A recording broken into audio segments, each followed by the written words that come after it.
So we're going to do something a little different today. We're going to dive into this single chaotic stream of consciousness. It's like a raw pulse of modern anxiety. And by pulling apart these questions, we can start to see the deep-seated fears that, really define our times. So let's get into it. Okay, so here it is. Just listen to this cascade. What's this three-eye atlas? What could it even be? What are we supposed to do about it? What conspiracy theories are coming for the world? What happens if they turn out to be true? Are people in danger? Are crises coming? Will there be pandemics? Are we alone in this world? Are there other beings out there? What's beyond the poles? Is a financial crisis going to happen? And if it does, is our money just going to disappear from the bank? Okay, wow. Just take a breath. That was a lot coming at you all at once. And that feeling of being totally overwhelmed, that's actually the whole point. But believe it or not, inside all that chaos, there's a kind of structure. And if we break it down, we can start to understand the much deeper anxieties that are really at play here.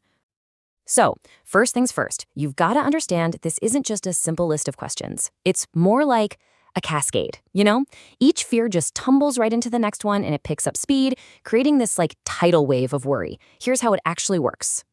Did you notice how it jumps from these huge, grand conspiracy theories about the fate of the world straight to a super personal fear like, is my money going to disappear from the bank? There's absolutely no wall between them. And that mix is what gives this whole cascade its real emotional punch. It connects some vast, unknowable global threat directly to your own wallet. All right, so the first big theme that really jumps out from this cascade is this deep-seated fear of, societal collapse. We're talking about all those anxieties about the systems we count on, the ones that are supposed to keep our daily lives stable and predictable. And it kicks off really broad, almost vague. Will crises come? It's such an open-ended question, right? It's like this giant umbrella of dread that covers pretty much everything that could possibly go wrong. Then it narrows down a bit, gets more specific. Will there be pandemics? And for a lot of us, that's not an abstract fear anymore, is it? It's a very real, tangible memory, and it feels like a looming possibility. And finally, it hits home. The fear becomes deeply, deeply personal, a financial crisis. And that threatens our security, our homes, our entire futures on the most individual level imaginable. So here's the crucial takeaway from this part. It doesn't matter if we're talking about our healthcare systems, our economies, or our governments. What these questions really show is this profound loss of faith. It's an anxiety that all these structures we've built, maybe they're a lot more fragile than we ever wanted to believe. But the fears, they don't just stop with society. Oh no, they expand. They get bigger, launching us out into what you could call the great unknown. All those questions that lie way beyond the borders of what we currently understand. And then we get this. Are we alone in this world? That's one of humanity's oldest, most profound questions, isn't it? It completely shifts the scale of the conversation. We go from earthly problems to cosmic ones, just like that.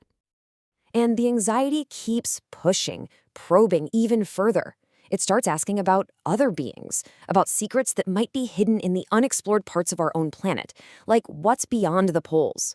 Really, it's the fear of what we just don't know, and the nagging question of whether those unknowns are a threat to us. So you can see this stark contrast, right? It creates these two different worlds of anxiety. On one side, you've got the fear that our known world is collapsing, and on the other, you've got the fear that some unknown world is about to reveal itself. You put them together, and they're basically the two poles of modern anxiety. So, what do you do when you're faced with a known world that feels like it's collapsing and an unknown world that feels threatening? Well, people start searching for answers. They look for some kind of key that might explain it all. And that brings us right to our next big theme, this search for meaning. And this might just be the most intriguing question in the whole stream of thought. What is the information about the three-eye atlas? The thing is, the source, it never tells us, and that's exactly what makes it so powerful. See, a term like three-eye atlas basically works as a placeholder for any kind of secret knowledge. It's a blank space. It could be a map, a hidden document, some secret plan, really anything. And because it's left totally undefined, it can represent that one single thing, that one secret key that, if you only knew what it was, would suddenly make all the chaos make sense. When you look at it psychologically, What's really going on here is a search for a shortcut to understanding. It's this deep desire to believe that the world isn't just random chaos, that there's a hidden order, maybe a conspiracy pulling the strings.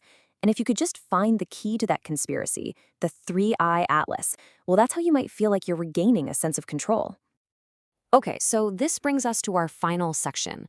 This is where all those different threads we've been talking about, the fear of societal collapse, the great unknown, that search for secret meaning, this is where they all twist together and point toward one single ultimate question. So let's recap real quick. We've traced the fear of our systems failing, the fear of personal ruin, the fear of cosmic unknowns, and that deep underlying fear of being completely powerless. So when you weave all of that together, what's the final picture that emerges? This is the big takeaway. A question about your bank account? It's not really just about money, is it? It's about security. A question about pandemics isn't just about health, it's about survival. And a question about aliens isn't just about space. It's about whether we as a species even matter. Every single one of these fears, when you drill down, is really asking this same fundamental question. What is our place in this chaotic and frankly dangerous universe? So we've spent all this time organizing this cascade of anxieties, but here's a final thought. Maybe the fear of losing everything is just the flip side of how much we hope for a world that's actually stable and safe. And what if that frantic search for conspiracies is really just a misplaced search for meaning? Now that's a question worth thinking about.